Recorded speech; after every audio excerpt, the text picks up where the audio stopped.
كان الناس إذا سمعوا النصوص وجلت قلوبهم وارتعدت فرائصهم، وإذا قرأوا ما قرأوا كذلك.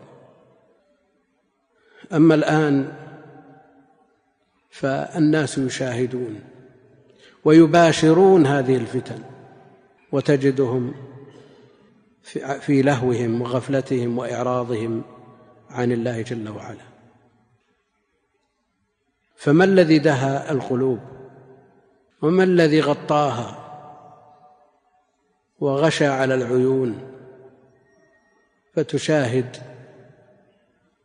الجثة كأنها ضحية نسيكة ما تؤثر فيه شيء إطلاقا، ويطل الرجل المسلم في القبر الذي هو أول منازل الآخرة كأنه كما قال بعضهم حفرة زيت غيار، لا تتأثر القلوب ولا تجل ولا ترجع إلى الله ولا تحاسب النفس.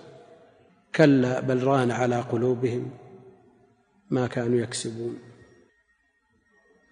ران على قلوبهم وغطاها وغشاها كسبهم، ولا يكاد يسلم من هذا إلا القليل النادر الذي يسلم من المعاملات المحرمة ومن السرقات والغصوب والمظالم، لا يسلم من تنقية دخله ومعاشه. كلنا واقع في هذا.